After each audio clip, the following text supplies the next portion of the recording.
जो काले मेघ की तरह सुंदर हैं, जिन्होंने रेशम के पीले वस्त्र धारण किए हुए हैं, जिनके शरीर पर श्रीवत्स का चिन्ह अंकित है और जो स्वयं कौस्तुभ मणि से सुशोभित हैं, ऐसे पावन कमल नयन एवं तीनों लोकों के स्वामी भगवान विष्णु को हम सादर नमन करते हैं।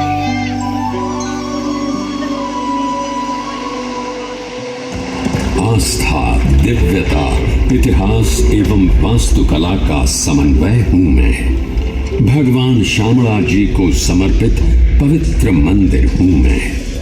प्राचीन धर्म और अटूट भक्ति की कहानियां सुनाने मैं आज भी विद्यमान हूं। गुजरात के अरवल्ली जिले में प्राकृतिक सौंदर्य के बीच मेश्वा नदी के तट पर स्थित है मेरा ये विशाल प्रांगण, जिसके हृदय में वास करते हैं परब्रह्म भगवान विष्णु।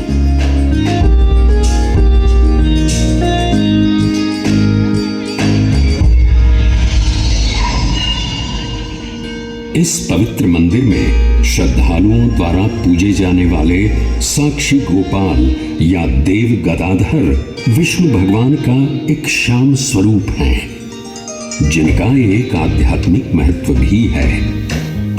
श्याम रंग भगवान की दिव्य प्रकृति, उत्कृष्टता एवं संसार की नकारात्मक ऊर्जा को स्वयं में समाने की क्षमता को दर्शाता है। ये त्रिलोकपति भगवान विष्णु के दुर्लभ मंदिरों में से एक है, जिसमें उनके 8वें अवतार श्री कृष्ण के रूप को पूजा जाता है।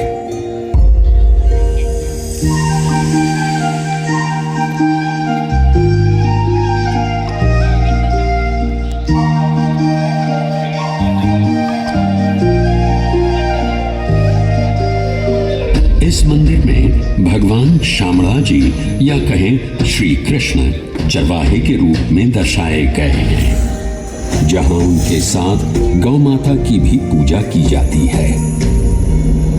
वैष्णवों के लिए श्यामला जी मंदिर पूरे भारत के 154 प्रमुख तीर्थों में से एक तो है ही।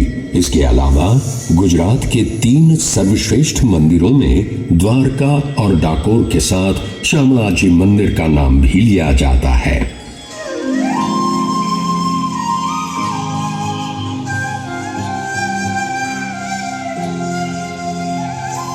आज हरी धेनु चराए, आज हरी धेनु चराए आवता। मोर मुकुट पनमाल विराजा, हो मोर मुकुट पनमाल विराजा, पीतांबर फहरावता। आज हरी धेनु चरावे आवता।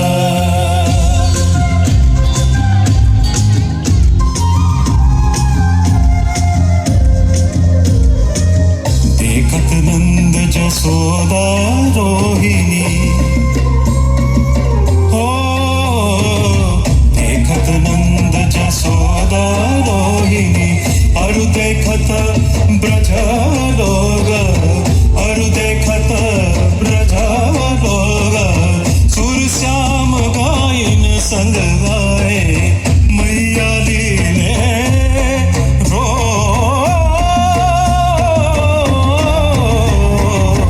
आज हरी धेनु चराए आज हरी धेनु चराए आज हरी धेनु चराए अवतार।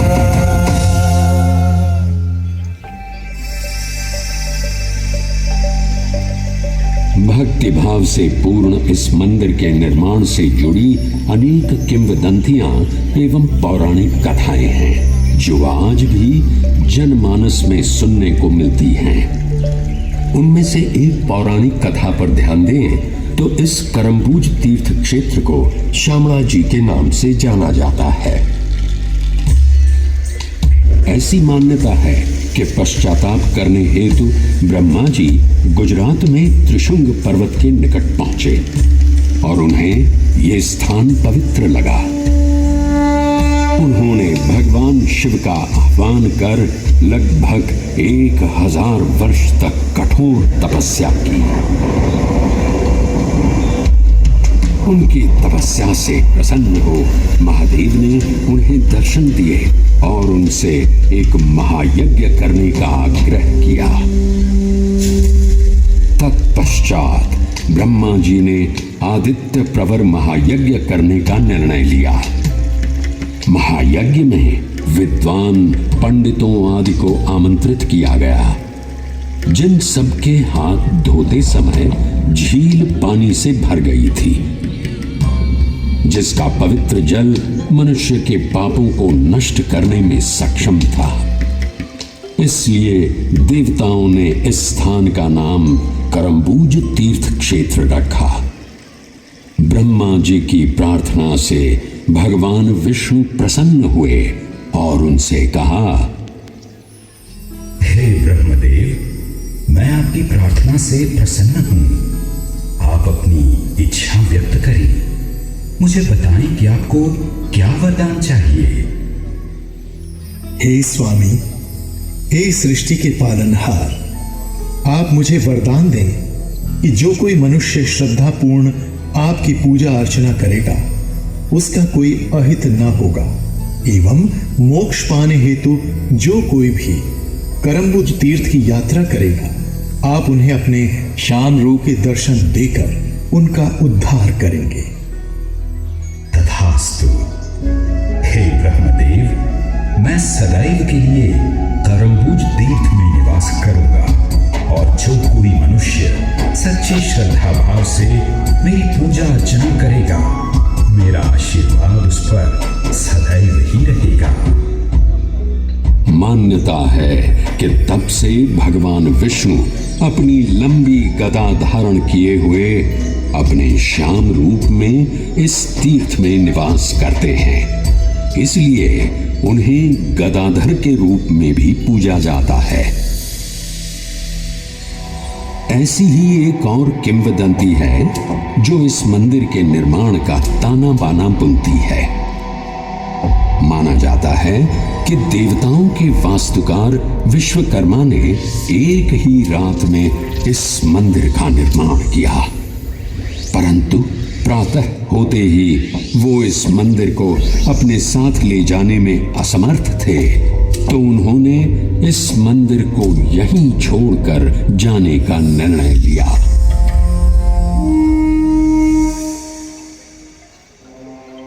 किंवदंतियों से अगर प्रामाणिक इतिहास की ओर चले तो इस कहानी के पन्नों की शुरुआत मौर्य राजवंश से होती है।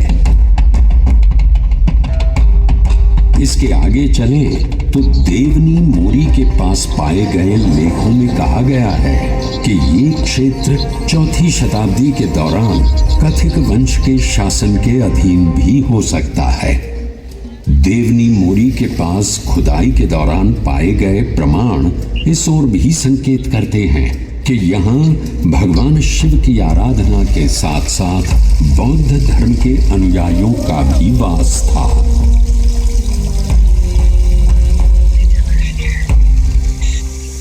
लगभग 5वीं शताब्दी के प्रारंभ में गुजरात में गुप्त काल का प्रारंभ हुआ। ऐसा कहा जाता है कि ये वही समय था जब भगवान शिव के साथ भगवान विष्णु की पूजा की शुरुआत हुई। 800 ईस्वी में जगत गुरु शंकराचार्य, रामानुजाचार्य एवं निम्बकाचार्य तथा अन्य आचार्यों ने वैष्णव अनुयायियों को बढ़ावा दिया। उसी के परिणाम स्वरूप तीर्थ स्थानों का नवीनीकरण हुआ, अनेक मंदिरों का निर्माण कराया गया, यज्ञ किए गए एवं श्यामला जी भी समृद्ध हुआ।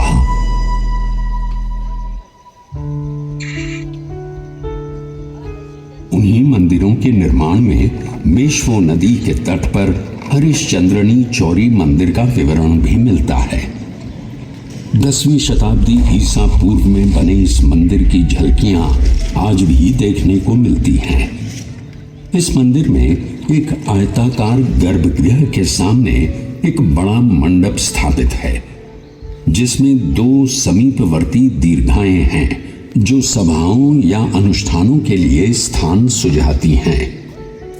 गर्भगृह की दीवारों पर कोई मूर्ति या नक्काशी अब नजर तो नहीं आती, लेकिन किंवदंतियों को माने तो यहाँ देवी मंगला की मूर्ति स्थापित हुआ करती थी।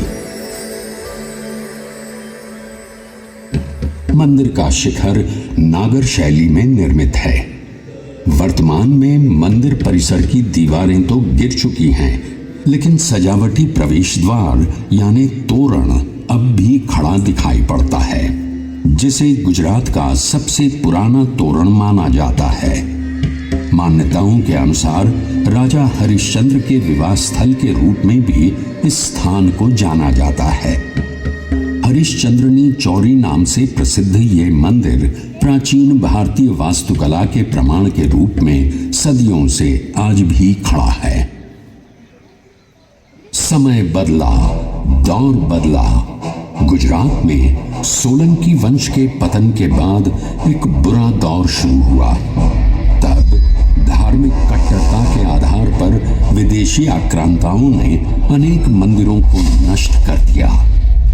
राजनीतिक अराजकता के उस दौर में ईडर शासकों ने लगभग 1520 ईस्वी में एक संधि द्वारा इस क्षेत्र को पुनः प्राप्त कर लिया।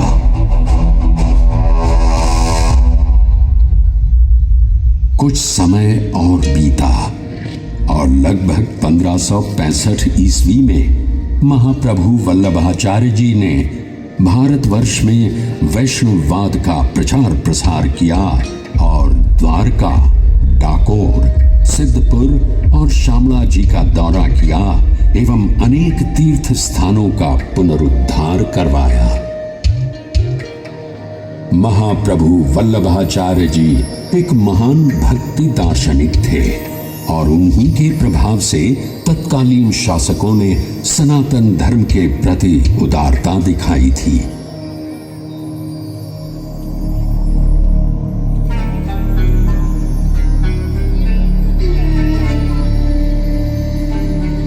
ऐसा माना जाता है कि उसी दौर में अनेक मंदिरों के साथ मेरे इस प्रांगण का भी